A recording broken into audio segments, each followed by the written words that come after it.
What is up, enthusiasts? It is Cedar here, and welcome back to another one of my videos.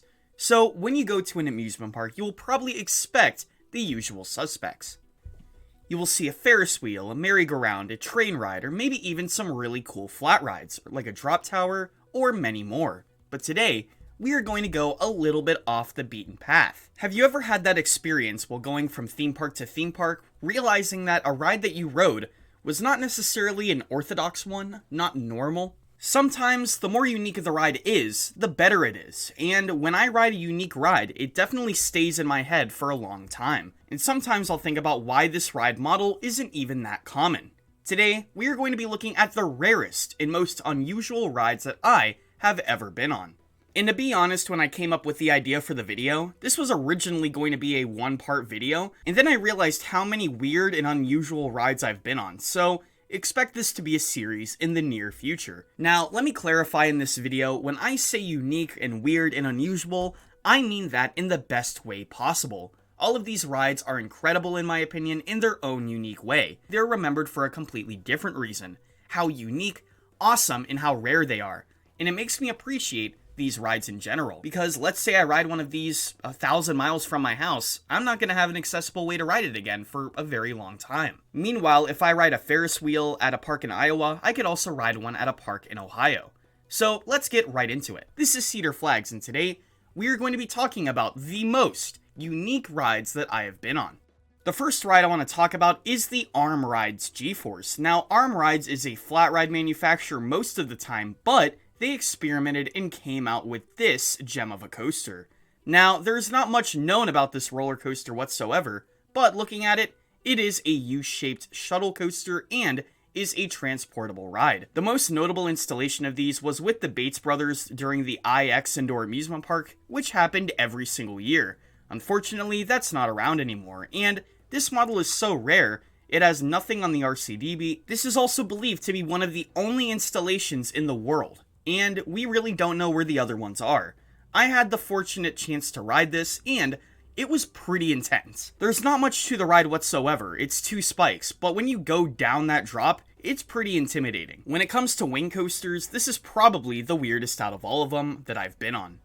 Up next, we have the Funtime Rocket. Now, Funtime is a major manufacturer in the flat ride industry, but we are looking at one of their very unusual rides. I got the fortunate chance to ride this at Myrtle Beach a few years ago, and I have to say, it was crazier than I even thought. What this is basically a Funtime Starflyer, but with a massive twist. You go up the massive tower in your rocket-shaped trains, and then you immediately start flipping in a barrel roll fashion upside down multiple times. This happens in random intervals throughout the entire ride, and even when you are on top of that tower, over 200 feet in the air, you are looking down upside down. And this repeats throughout the entire ride. And let me say, this ride definitely freaks you out the first time, and is nothing but fun the second, third, and fourth times. Up next, we go to a coaster that many of you might know. This is Lost Coaster at Superstition Mountain at Indiana Beach. Lost Coaster is probably one of my favorite CCI roller coasters, not for its intensity, but just for its sheer uniqueness. I mean, this ride is so funky and I love it. It was one of their final rides before they filed bankruptcy, and I have to say, they all went in on the creative side. This ride actually used to be a dark ride, which was a lot more tame of course, but they decided to tear out the dark ride track and use the pre-existing structure for a roller coaster. The trains of this ride have cages where you face on opposite sides of each other with minimal restraints. And throughout the entire ride experience, going through triple ups and triple downs, this ride is unstoppable. On top of that, this ride features both an elevator lift and a lift hill. I thought this was all neat, and I cannot wait to get back on this ride again. Now we go to a flat ride again. This is down in Pigeon Forge, Tennessee. This is Mountain Monster. Now, there is a complex of 3 different rides on this complex. There is a seatbelt only drop tower and a saddle swing. And let me say, these 2 attractions alone are incredible. Both reach a height of about 200 feet, and they are astonishing from the top and very thrilling once you reach the bottom. But we are going to be talking about the main attraction at that place. This was the Mountain Monster, the most expensive attraction here, and I would say rightfully so. And the thing that makes this unique for me, this is not one ride. This is 3 rides in one. If you buy the Mountain Monster package, well, you will have a 3-ride experience. First, you will sit in a seatbelt only carriage and get lifted up 200 feet in the air to the top of the capsule. Once you reach the top, you get out of your seat and get into another set of seats, which is going to be your Sky Coaster train. You sit down, put your seatbelt on, put your restraints on, and then you experience the main attraction. You go down in this massive swing and then get hoisted back up.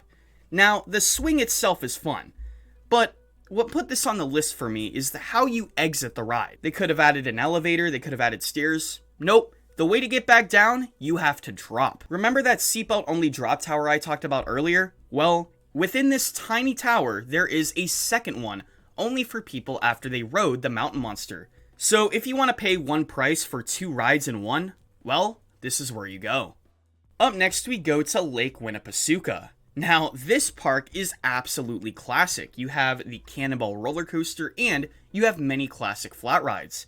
But then you also have what is called the boat chute. These boat-style tunnel of love rides that ended with a small drop, these were really all over the place back in the day. And these are one of the only, if not the only one left in existence. Everything is preserved, from the entrance to the actual ride itself. The entrance has not been touched at all. It looks extremely old-fashioned in the best way possible. Once you get into your extremely old-fashioned carts, you go into this massive dark tunnel.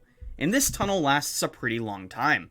But nonetheless, it makes this ride so much more fun. After this tunnel, you go up into this very rickety lift hill in the best way possible, and then drop into the shallow drop right into the water. And when I say drop you right into the water, I really mean it. The tracks go right into the lake. You could easily tell that this is both the precursor to both the Log Flume and Shoot the Chutes water ride, and even more like water coasters and rides like Shoot the Rapids. And while a lot of roller coaster places have shut down their boat chute rides, I really appreciate how Lake Winnepesuka kept theirs open, and hopefully for many years to come. Up next, we go to the Medusa slide wheel. Now, like I said, this is going to be amusement rides of all types, and I wanted to include a water slide here.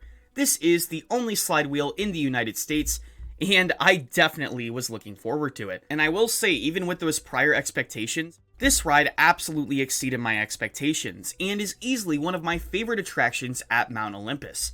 This ride is so thrilling, and it's really hard to describe how. Basically, you sit in a raft and go inside this water slide tube, and then rock back and forth and back and forth. If you have not seen a video of the slide wheel, I definitely encourage you to look it up. But the point of it is, as the wheel rotates, you actually go throughout the wheel into parts that you were not accessible to go in if it was facing up. This provides a very weird illusion, and there were points during this ride I didn't know where up was and I didn't know where down was. It is that confusing. On top of that, you get super wet. Way more wet than most water slides out there.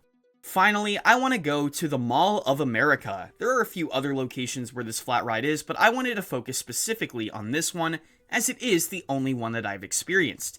This is Brain Surge. This is what is known as a Chance Rides Unicoaster, and this ride is so unique and so whack, I love it. What you do is sit down on this ride, and once the ride starts rotating, there is a lever placed in front of you where you could basically do whatever. You could stay upside down, you could stay right side up, you could flip clockwise, counterclockwise, you could do somersaults, you could do backflips.